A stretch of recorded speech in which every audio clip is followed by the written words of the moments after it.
Bon, je sais pas trop comment t'expliquer, j'espère que tu vas comprendre et je vais être très direct. Ce moteur, si tu es observateur, tu sais que c'est pas un moteur essence. Tu sais que c'est pas un moteur d'un véhicule ancien. Et tu sais que comparé à ce que je produis jusqu'à maintenant sur la chaîne, ça va être différent. Je vais pas te mentir, si tu me suis depuis le début, tu sais que sur la chaîne on fait beaucoup de restauration auto-moto et objets divers, et que c'est la plupart du temps des véhicules anciens, moteur essence. Là on a un véhicule récent, moteur diesel, qu'il faut que je refasse rapidement, et c'est pas pour le plaisir. C'est un véhicule que je me sers tous les jours pour bosser, et surtout c'est un véhicule qui me permet de gagner de l'argent pour après le réinvestir dans mes projets et de partager du contenu. Donc du coup autant dire que ce projet-là, va falloir qu'on le fasse très rapidement, qu'on le fasse passer en priorité. Enfin bon voilà, tu sais dans quoi on s'embarque. Là je t'en dis un petit peu plus sur ce moteur-là, sur le véhicule dans lequel il va et sur ce qu'on va faire avec. Du coup ce beau moteur c'est quoi? C'est un joli moteur diesel de Trafic 2, enfin plutôt de mon fidèle Trafic. C'est un moteur 1,9 litre DCI 100. Ce moteur, pourquoi je l'ai sorti? Si tu me suis sur Instagram, tu sais tous les problèmes que j'ai eu avec mon Trafic. Alors mon Trafic, comme je te l'ai déjà dit, il a 361 bornes, donc il faut le pardonner un petit peu. Je suis assez gentil avec lui. Mais j'ai eu le démarreur qui m'a lâché, après j'ai commencé à avoir des fuites de gasoil, des fuites d'huile. J'ai la boîte qui a commencé à siffler, j'ai dit c'est pas grave, je vidange, un coup de mécaronne et ça repart. Je suis parti comme ça, j'ai fait 7000 bornes avec la boîte remplie au mécaronne. Et bah franchement ça l'a fait, ça a tenu. Mais par contre chaque semaine la boîte faisait de plus en plus de bruit. Et puis là je peux plus sortir avec. Tu vois, je sens qu'à chaque passage de vitesse, qu'à chaque accélération, la boîte elle est à un cran de lâcher. Donc du coup j'ai pris la décision de sortir le moteur pour le refaire relativement propre. Au programme on va refaire du coup la boîte de vitesse, l'étanchéité moteur, retour d'injecteur, distribution, on va checker le turbo, on va checker les pièces qui peuvent être défaillantes. D'ailleurs si tu as des pièces de Trafic en stock ou à vendre, je suis potentiellement intéressé parce que je vais rechercher des pièces et si je peux en changer certaines par des pièces moins kilométrées, eh ben je le ferai par prévention. Je pense notamment à la pompe de pression, aux injecteurs, alternateurs, pourquoi pas un turbo si tu en as qui est en pas trop mauvais état. Ça dépendra des prix des pièces, etc. Parce que là j'ai quand même un beau budget à mettre dans ce moteur là. Et du coup tant que je suis sur le Trafic, on va en profiter pour faire une série de vidéos sur le Trafic. En fait j'ai déjà commencé à filmer certaines choses que j'ai fait dessus, notamment l'aménagement de l'intérieur. Alors attends, je t'arrête tout de suite. Quand je parle d'aménagement intérieur, je parle pas d'un petit aménagement cocooning pour faire de la van life. Non, là je parle d'aménagement d'un mec qui a fait ça fonctionnel pour bosser, pour pouvoir charger dans son Trafic sans perdre de la place. Donc du coup tout ça arrivera sur YouTube. Je suis désolé, c'est pas excitant, c'est pas bandant, on peut le dire, c'est pas un truc extraordinaire, tu verras pas un mec faire le tour du monde, mais c'est la vie normale des gens qui travaillent, d'avoir des merdes comme ça et de devoir les résoudre rapidement. Donc voilà, je pense que j'ai fait le tour, j'arrête de te parler et puis je te montre un peu tout ce que j'ai fait, on va essayer des produits etc comme d'habitude. On repart sur une série de vidéos quoi. Bon allez, je te souhaite un bon visionnage et puis moi je me mets au taf. Bon, ce soir est un grand soir parce que je viens de finir de presque désaccoupler le moteur au Trafic. En fait, j'ai tout retiré, ce qu'il fallait retirer, tout ce qui fait électrique, j'ai défait à certains supports, défait collecteur et tout ce qui avait besoin d'être défait pour retirer le moteur. Là, je vais dormir, ça va me faire du bien. Et puis demain, c'est le grand jour. Demain, on sort le moteur du Trafic.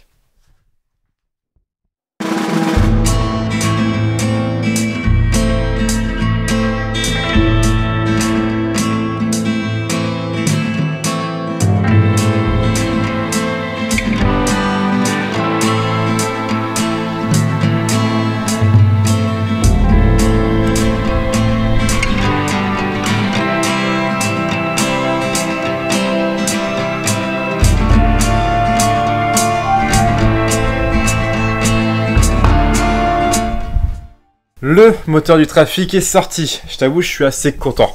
Je t'ai pas tout filmé parce que je l'ai fait tout seul et c'était assez pas chaotique, ça s'est bien fait. Mais filmer et sortir le moteur, non, je voulais pas. je voulais rester concentré. Le moteur, comme tu sais, il a 360 000 km. Il n'est pas dans un état catastrophique, mais il est relativement encrassé, sale. À certains endroits, tu as atteint les 5 mm de crasse quasiment, voire un peu plus. Donc du coup, pour nettoyer, on va la faire à la PGMA. On va essayer le petit décape-four, le vert, comme il a bien indiqué. Vous m'avez déjà parlé du décape-four aussi quand j'ai refait la 104, mais j'avais jamais essayé. Donc là, c'est l'occasion, le moteur est bien encrassé. On va balancer le décape-four partout, on va attendre une demi-heure, 40 minutes, et puis après, on va le rincer au Karcher. Je précise, j'ai tout protégé, j'ai bien fait gaffe, il y a des éléments sur lesquels je ne vais pas insister au Karcher. Le Karcher, c'est un, ça fait pas polémique, mais tu vois, c'est un sujet qui est assez disparate. T'as des personnes qui disent ouais, pas de soucis, tu peux le faire, d'autres non, surtout pas, tu vas créer des problèmes. Les deux ont raison, il faut y aller modérément. Si tu vas comme un bourrin, bien sûr, tu vas créer des problèmes, tu vas faire des infiltrations d'eau un peu partout. Moi, j'ai caché tout ce qui est durée de turbo tout pour pas faire entrer de l'eau dans le turbo, etc. Mais si tu vas doucement, tu fais attention, tu prends ton temps, théoriquement, tu n'auras pas de soucis. Enfin, moi, j'en ai jamais eu. Bon, allez, on amène le décap four au moteur parce qu'il y a quand même du taf.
Le moteur il est arrivé au sous-sol, comme tu as pu voir j'ai un peu galéré, c'était pas la méthode du siècle avec la Super 5.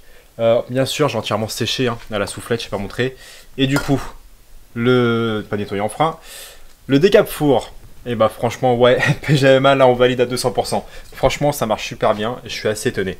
C'est un truc que je reproduirai et que je remettrai en application. Par contre je vais voir sur les plastiques si ça les détériore pas, c'est ça la crainte que j'ai. C'est comme des produits qui attaquent fort et j'ai peur que ça me bouffe les plastiques. Mais dis-moi si tu as des problèmes avec ça dans les retours. Moi la bombe elle est vide, j'ai bouffé une bombe pour faire le moteur. Bah maintenant écoute, on va s'attaquer au démontage hein. Et il y a du taf. J'ai rencontré un problème quand j'ai sorti le moteur. C'est ton cardan sur les trafics en fait. Tu as une partie qui est liée à la roue et tu as la partie qui rentre dans la boîte. Ici tu as un roulement qui est prisonnier dans un insert tout simplement classique, hein, dans un support. Et le support est fixé au moteur. Ce qu'il y a, c'est moi le roulement est grippé dans le support. Donc j'ai pas pu sortir le cardan. Pour sortir le cardan, il faut que je démonte cette partie-là. Tac. Et après, normalement, théoriquement, ça devrait sortir. Bon, je démonte ça. Comme ça, après, je pourrai démonter le turbo et voir sa tête. Et puis, comme ça avance un petit peu.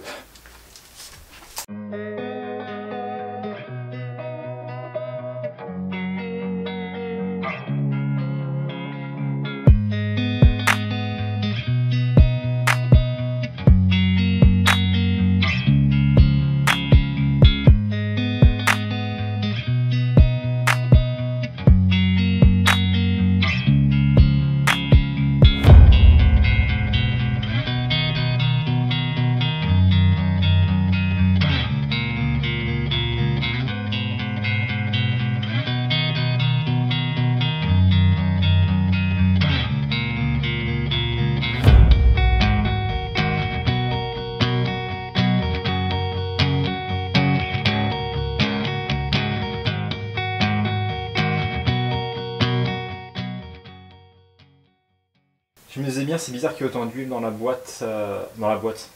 Merde. Où t'as l'embrayage, je vais y arriver. Et en fait, c'est le joint spi de Villebrequin, côté boîte, si j'ai pas de bêtises. Dis-moi, reprends-moi si je me trompe, hein, je prendrai pas mal. Mais du coup, le joint spi Villebrequin, côté boîte de vitesse, il est mort. On va repartir sur un truc tout propre. J'aime pas démonter pour refaire de la merde. Donc là, je nettoie tout ça. Je prends mes pièces. Je vais pas me niquer. Et je fais un truc tout propre.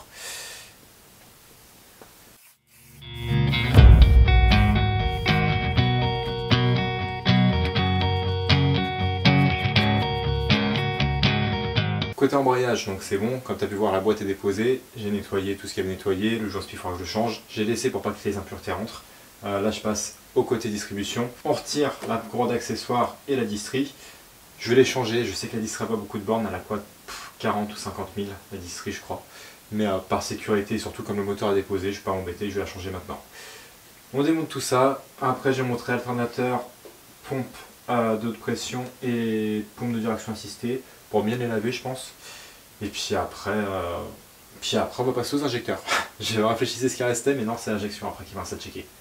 Puis après, ce sera bon. Ce sera déjà pas mal, hein, je pense quand même, pour un moteur qui a 360 000. Ça fait déjà une bonne révision. Enfin, après, il faut tout acheter et tout remonter. Et ça, c'est autre chose.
Si tu suis mes stories Instagram, tu sais les galères que j'ai eues avec mes injecteurs. Comme tu as pu voir, il y a deux injecteurs que j'ai sortis devant toi, il y a deux injecteurs que j'ai pas sortis. Il y en a un que j'ai sorti avec une masse à inertie, il est venu, et le deuxième il était bloqué.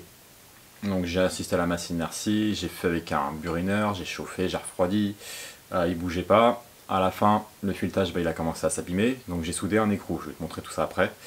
J'ai réussi à le bouger avec un pétard de droite à gauche. Je tapais dessus, j'ai buriné, etc. Mais il sortait pas, au niveau hauteur il sortait pas. J'ai pris la chèvre, j'ai mis sur la chèvre, j'ai levé, il bougeait pas. Le vérin de la chèvre est arrivé à, comment dire, à sa puissance max.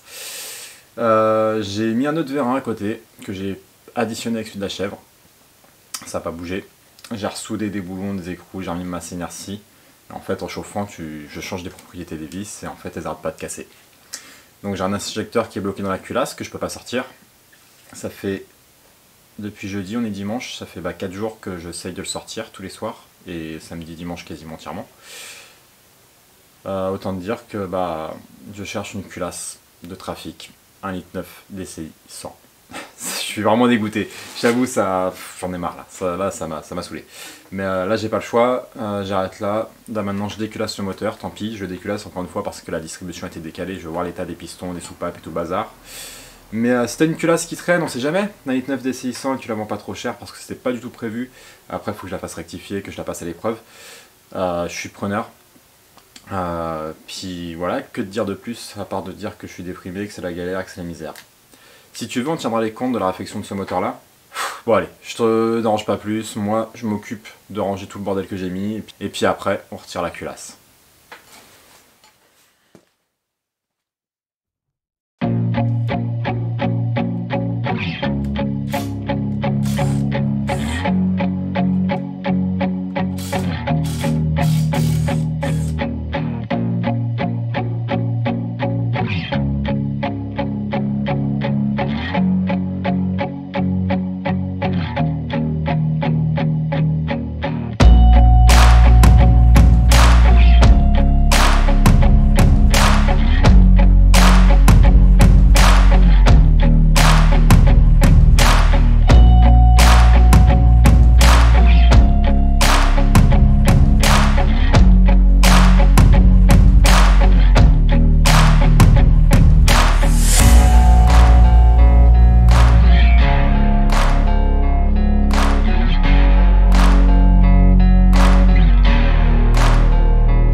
Bon, du coup, ce petit moteur, qu'est-ce que ça donne?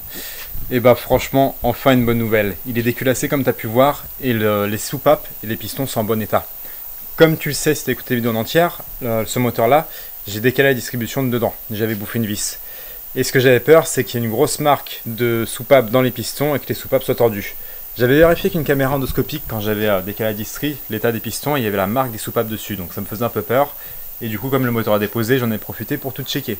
Et franchement, RAS, tout est bon, tout est propre. Là, j'ai mis de l'huile dans les cylindres en fait pour voir l'étanchéité des segments, voir si je refais une segmentation ou pas. Si demain matin ça sera baissé ou s'il y a un piston qui aura un niveau anormal par rapport aux autres, j'y toucherai. Sinon, j'y toucherai pas. Pareil pour les paliers et coussinets de bielle, je pense pas y toucher parce que tout simplement, il n'y avait pas un pet de limaille dans le carter. Donc, on va essayer de limiter les frais et on va se pencher sur l'essentiel. Maintenant, je vais attaquer l'alternateur qui est ici, tout simplement parce qu'il est dans un état pitoyable. Et avant de le remonter, j'aimerais quand même voir la tête des charbons, histoire d'éviter les problèmes. C'est quand même dommage, encore une fois, tant que j'y suis, je vérifie, comme ça évitera les problèmes à venir. Je te mets dans un coin et on se penche sur ça. L'alternateur, comme tu peux voir, il est quand même bien encrassé. Du coup, je le démonte et après, je vais le passer au bain ultrason. Mais je retire toutes les parties électroniques et tout ce qui peut vraiment s'abîmer. Un alternateur, ça se refait relativement facilement quand tu as quelques bases. Par contre, en fonction de l'usure des pièces, tu verras que c'est pas forcément faisable et que c'est plus rentable des fois d'acheter un alternateur d'occasion ou neuf. Moi, dans mon cas, il est quand même bien usé. Donc, les charbons, ils ont cassé. Et puis en plus, il restait pas beaucoup de matière. Donc, je recommanderais un alternateur. Donc, du coup, je repartirai sur un alternateur d'occasion, je pense, pour une histoire de prix. Et puis, si j'en trouve pas qui me plaît, je rachèterai un jeu de charbon, je remonterai ça dessus. Et je prierai pour que ça reparte correctement. Bon, je viens d'aller checker le niveau d'huile dans les cylindres de mon moteur. Et c'est pas terrible. Comme tu peux voir, je te mets une petite image. Premier, deuxième, troisième cylindre, RAS. L'étanchéité est correcte et le niveau n'a pas beaucoup baissé. Il a baissé de manière uniforme. Par contre, le dernier cylindre, lui, il est à sec. Du coup, ce que je vais faire, c'est que je vais retirer les pistons et puis après, je vais vérifier le jeu à la coupe. Donc, je te montre tout ça. Le jeu à la coupe, je vais le checker sur le segment racleur et le segment d'étanchéité. Je vais comparer avec la valeur de la RTA. Et puis, en fonction de ça, je verrai si je pars sur une segmentation ou si, ça se trouve, c'était juste le tierçage du piston qui n'était pas bon. Je démonte tout ça, je check tout ça et je te reprends pour te montrer le jeu à la coupe.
Du coup, ce jeu à la coupe, qu'est-ce que ça donne? Et franchement, c'est pas dégueulasse pour un moteur qui a autant de kilomètres. En moyenne, je suis à plus 15-20 dixièmes de millimètre. Je te rappelle, la cote pour le coupe-feu, c'est entre 6 et 7 dixièmes. Et la cote pour le segment d'étanchéité, je vais y arriver, c'est entre 9 et 1 dixième. 9 dixièmes et 1 mm. Moi, tout est démonté, du coup, je vais changer les segments, tant pis. Je pense que j'aurais pu les conserver, mais au moins, je sais sur quoi je pars et puis je pars sur un truc nickel. Et je pense que le défaut d'étanchéité du cylindre, c'était plus un mauvais tierçage des segments parce qu'en fait, entre les deux segments que j'ai testés, entre les deux cylindres plutôt, j'avais pas une différence flagrante. J'ai pas une segmentation qui est flinguée, pas l'autre. J'ai vraiment peut-être 5 dixièmes de différence entre les deux. Donc je pense pas que ça aura pu nuire à ce point-là sur l'étanchéité du cylindre. Enfin bref, tout est démonté. Donc et je suis plus à une segmentation près. Donc je commande toutes les pièces et puis on monte tout ça.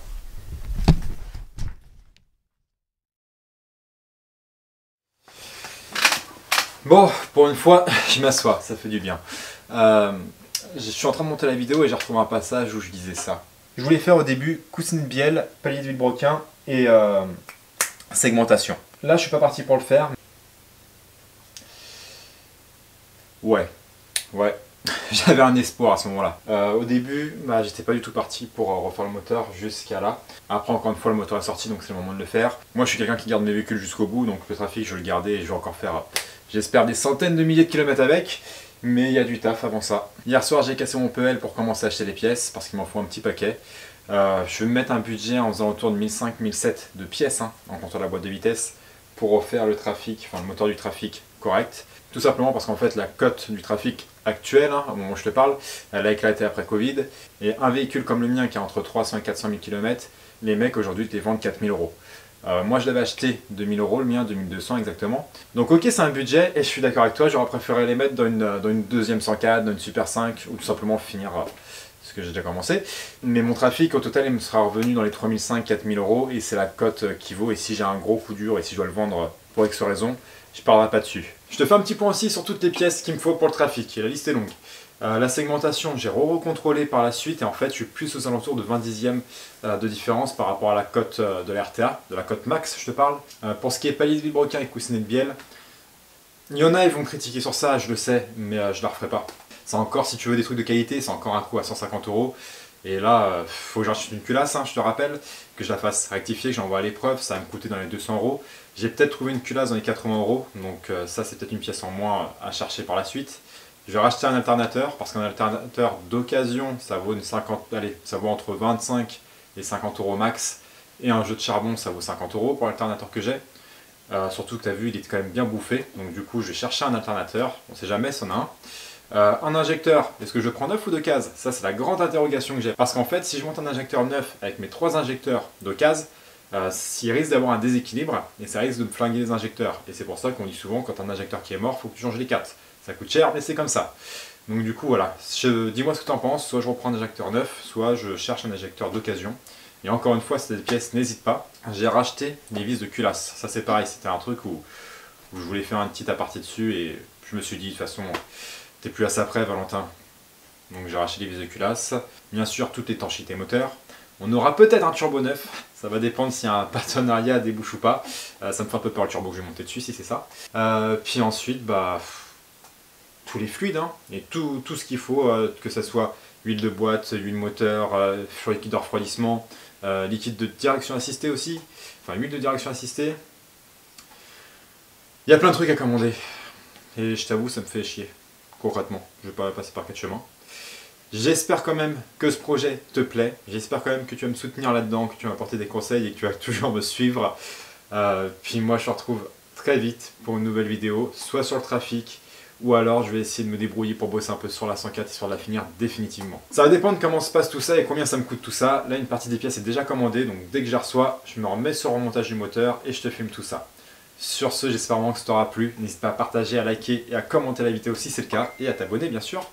Et puis moi je te retrouve très vite pour une prochaine vidéo, soit sur le remontage du trafic, soit sur un autre sujet qu'on verra, qu'on trouvera. Allez, je te dis à bientôt pour une prochaine vidéo.